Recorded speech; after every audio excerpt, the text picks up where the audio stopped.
Bonjour, mesdames et messieurs. On démarre au Bénin sous le coup d'un mandat d'arrêt. L'opposant et homme d'affaires béninois Sébastien Javon demande l'asile politique à la France, où il réside depuis plusieurs semaines, nous dit Charles Cablan.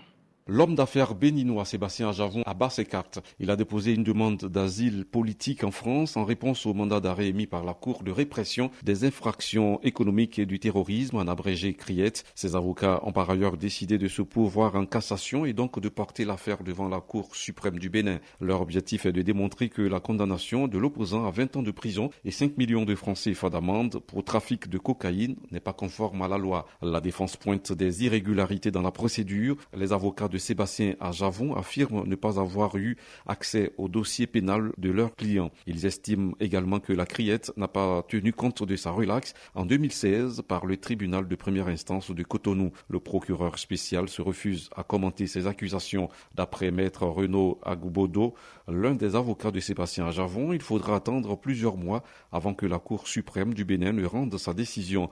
Mais les proches de l'homme d'affaires se disent déterminés à poursuivre la bataille jusqu'au bout.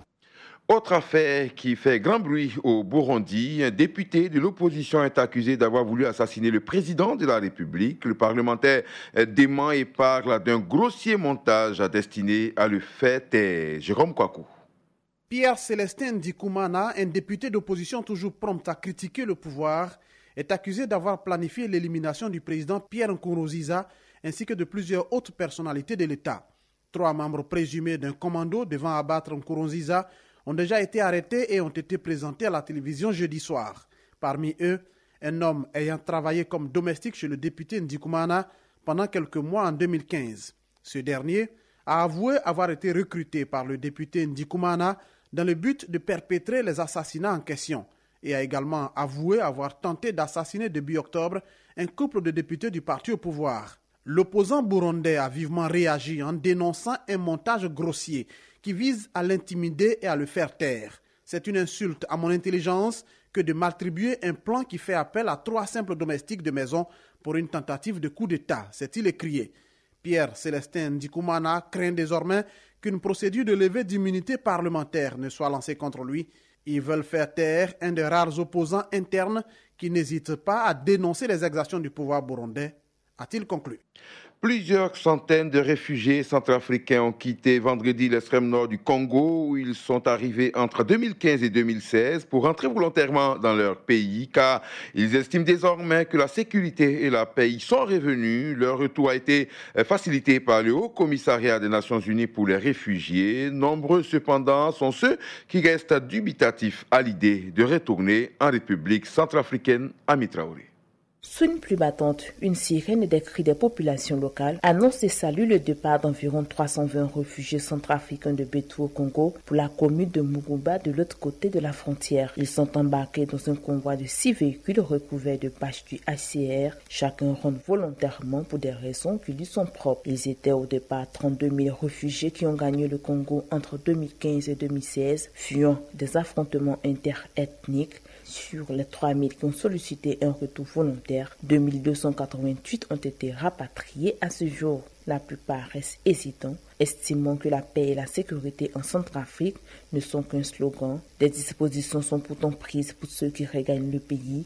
Jean-Cyria Grouin, officier de protection du HCR à Bangui, l'assure. Nous accueillons les réfugiés en provenance du Congo-Brazzaville. Il y a une assistance à la réintégration qui est programmée pour eux. Cette assistance consiste en une prestation financière.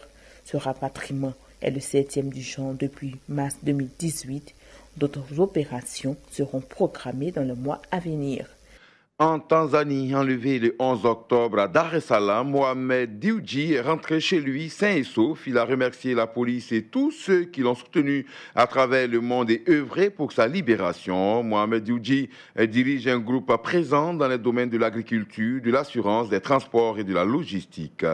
Considéré comme le plus jeune milliardaire du continent africain, Mohamed Dioudji, 43 ans, avait été kidnappé par des inconnus il y a un peu plus d'une semaine, le matin, alors qu'il entrait dans la salle de sport d'un hôtel de la capitale économique de la Tanzanie. Et sur les conditions de sa libération, il y a peu d'éléments. Sa famille avait offert plus d'un demi-million de dollars, environ 250 millions de francs CFA, à quiconque permettrait de retrouver l'homme d'affaires. On ignore si une rançon a été payée. Joint par RFI, Lazaro Mombo-Saza, commissaire de police de la région de Dar es Salaam, explique que Mohamed Dioudji a donné des précisions sur l'identité de ses ravisseurs.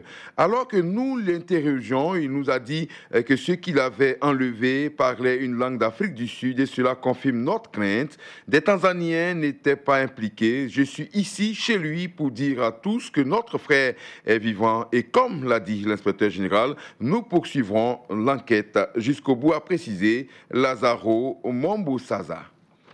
On termine donc avec un an de sa disparition au Nigeria. Le dirigeant indépendantiste biafrais Nnamdi Kanu aurait-il refait surface en Israël? Une vidéo fait sensation sur les réseaux sociaux. Son avocat et son frère confirment lui avoir parlé au téléphone. La vidéo est devenue virale en 24 heures, coiffée d'un kippa et enveloppé dans un châle de prière. Un homme ressemblait trait pour trait à Nnamdi Kanu se recueille devant le mur des lamentations de Jérusalem. Une voix off commente la vidéo. C'est le chef suprême du mouvement indépendantiste pour les peuples indigènes du Biafra dans la sainte ville de David. L'information laisse pantois un an après sa disparition suite à l'attaque de sa résidence par des militaires. Ses proches accusaient depuis l'armée nigériane de le détenir au secret ou de l'avoir tué. Changement de ton donc ce samedi.